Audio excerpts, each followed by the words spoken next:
I'm officiating a wedding next month. This is my first time officiating a wedding, and while I am very pagan, the brides themselves are, raised Christian, raised Jewish. They want a mostly secular wedding. But since I am still what I am, as a wedding gift, I decided I would like to make them a handfasting cord and include a handfasting in the ceremony itself.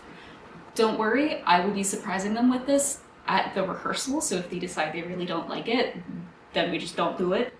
But I would like to show you how I'm making them their handfasting cord. Handfasting cords can be all kinds of things. I have made a handfasting cord before. I just did a 6-strand circular braid, which was in my ability at the time, but I'm stronger, better, faster now. So I decided I would do more of a flat braid because I like the look of that more.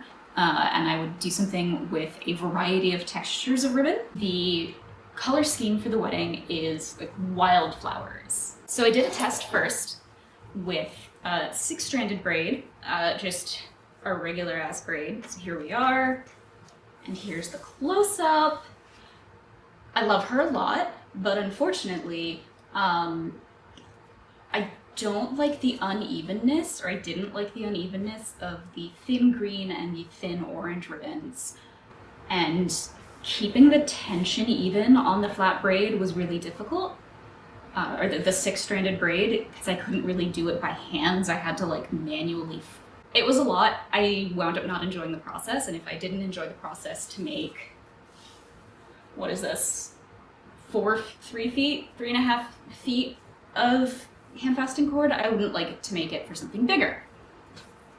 So she goes over to hell. And I did a 5-stranded braid by combining the thin orange and the thin green velvet into a little braid and then treating that as one of the ribbons. Managing the tension on this was so much easier. Actually braiding this was so much easier. I am 99% happy with her. But I could be 100% happy, and the brides deserve 100% happy. Once again, I don't like that the thinnest of the ribbons, the braid of the green and orange, is much smaller than everyone else, and I really don't like that the pink lace really is just getting eaten up. So what we're gonna do to solve that, I have a lot of the extra green, and I am going to carefully weave it through so it is next to and going in just like the orange ribbon, or like the orange green braid, like that. Then when I'm done with that, I'm going to take the last of the pink lace.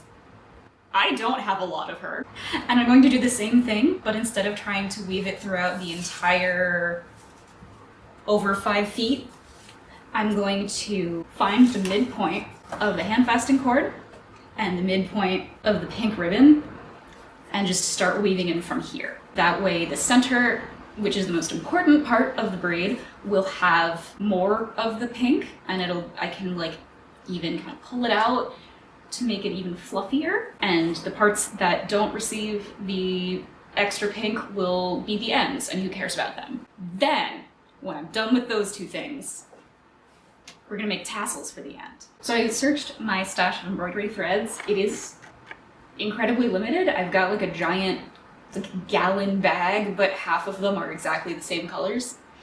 I pulled out these, which do match the existing ribbons pretty well. The white is a little bit stark. The yellow kind of doesn't need to match because the yellow on this ribbon is barely there, but it's an okay match. The green is lighter and the blue is darker, and then this orange is simply a different orange. But when we get to the tassel part, I will be splitting the threads into like 2-strand, 3 strands, and then I can kind of make the mix match by adding more and less white as needed. That's after I have the ribbon properly rebalanced, basically. How am I gonna do that?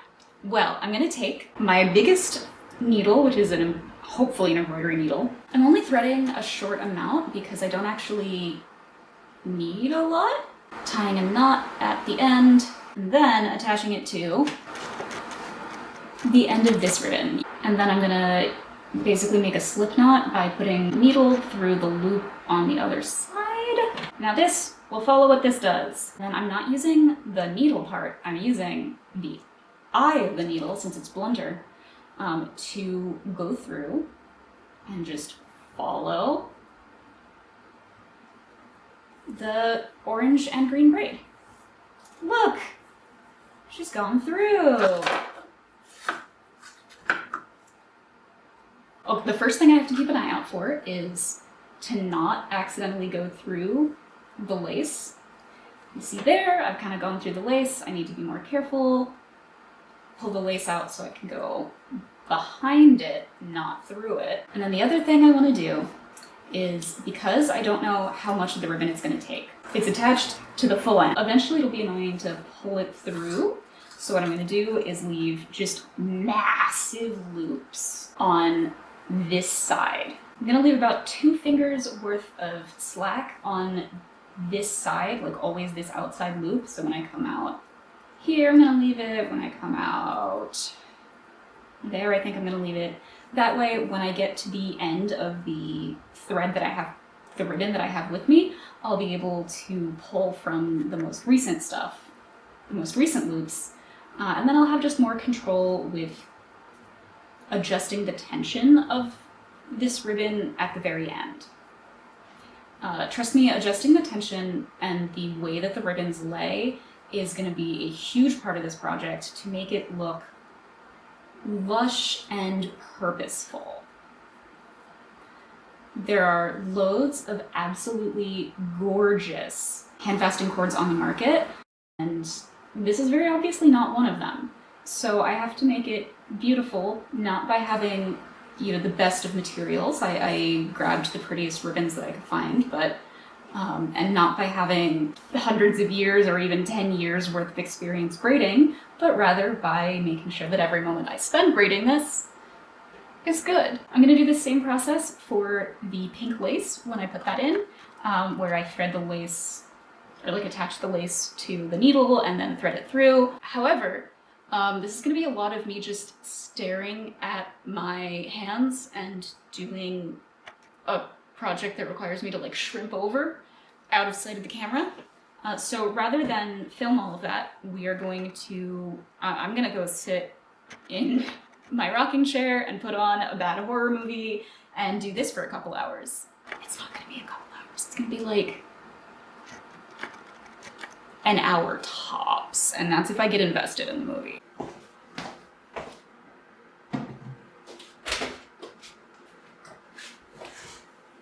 I will see you back here in an hour.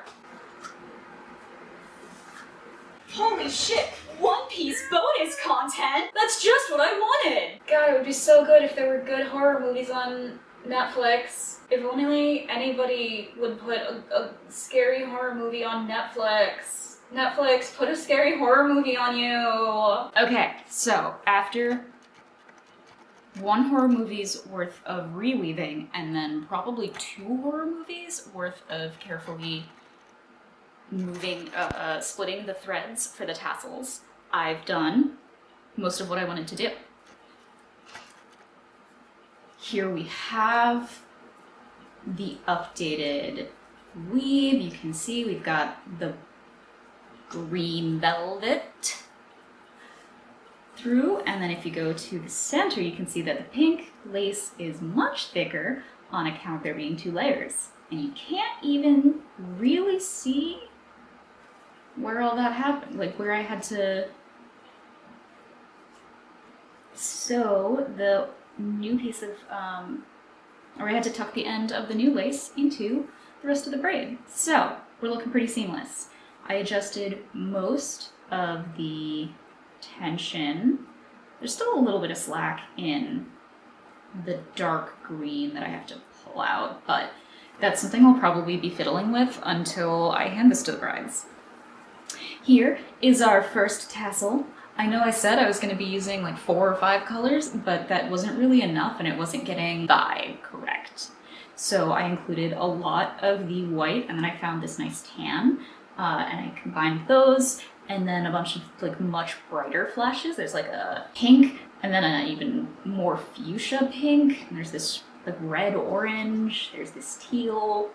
I really went to town. I separated them into 1 to 3 strand threads and cut them all to, well, I cut them into this length and then separated them into 1 to 3 strands, trying to make sure that the two hanks looked kind of similar. We had an even balance.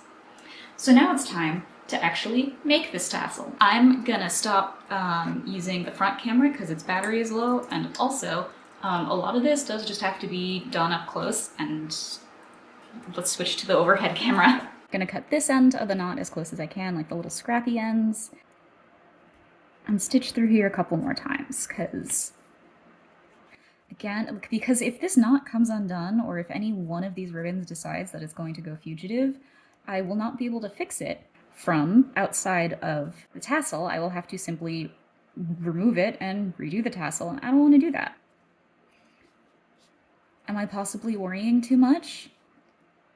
Is this mostly a keepsake? It's going to be tied once and then afterwards put into a shadow box? Yes. But this is also a gift for a loved one. I can't give her anything useful from her registry, but I can hand make her a beautiful reminder of her wedding. Okay, so this is more secure. Next, I've got these two little itty bitty hair elastics. I'm gonna put the center of the tassel here at the top of the knot, and then use this elastic to secure it in place while I work.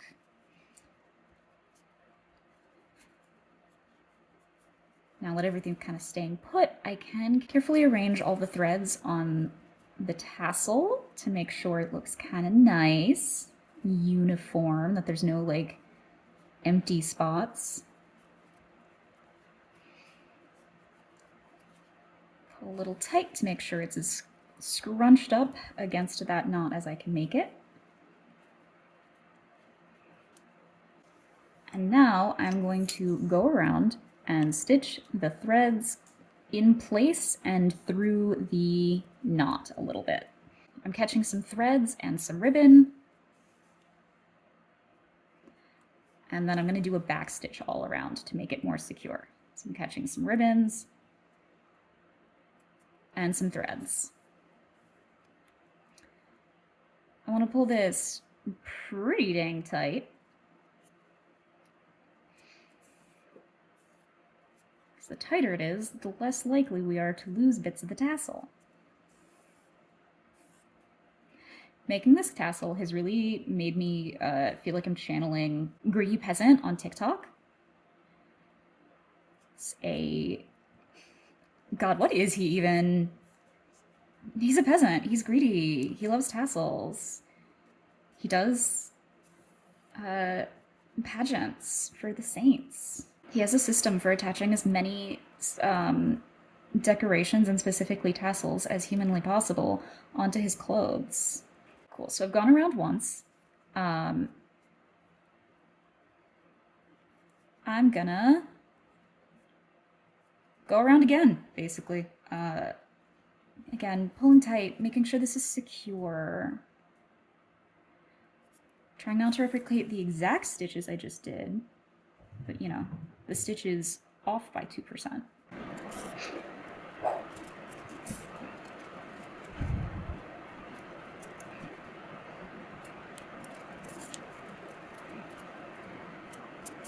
All right, made it back to the front again.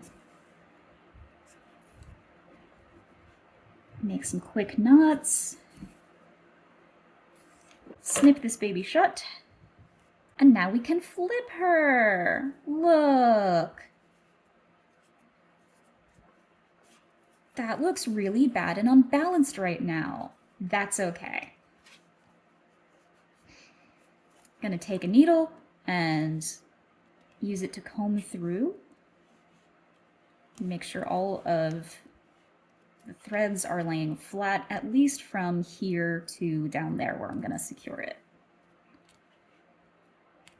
This is also another opportunity for me to distribute those threads a little more evenly. Got a little bit of a bald patch right here.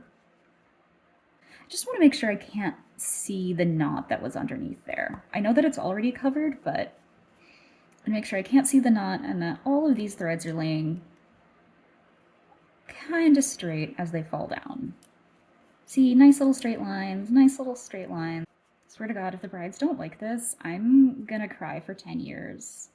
Thankfully, you won't know, because I simply am not gonna publish this video if the brides fucking hate it. There we go. Pretty good. So now, secure it with a little elastic.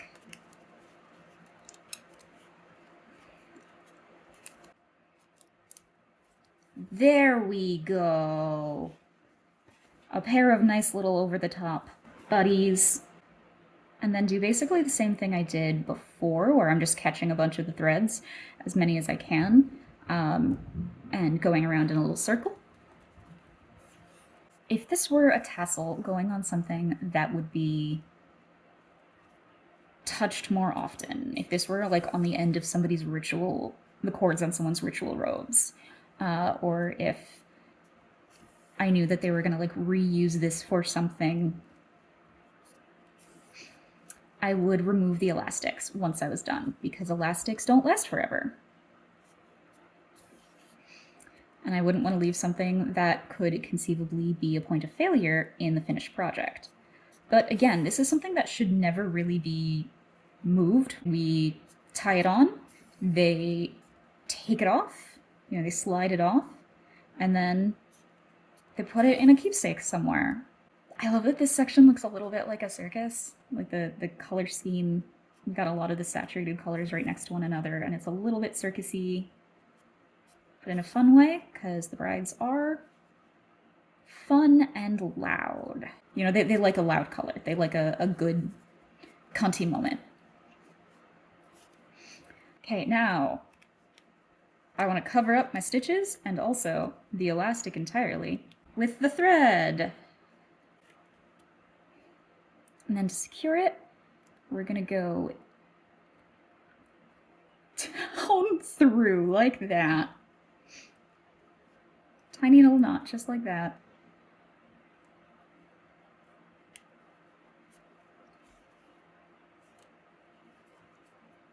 And I'm gonna do one more wrap and then let it come out through the center here. I may come back and hit all of this with a tiny bit of fray check, just to be super sure everything looks good.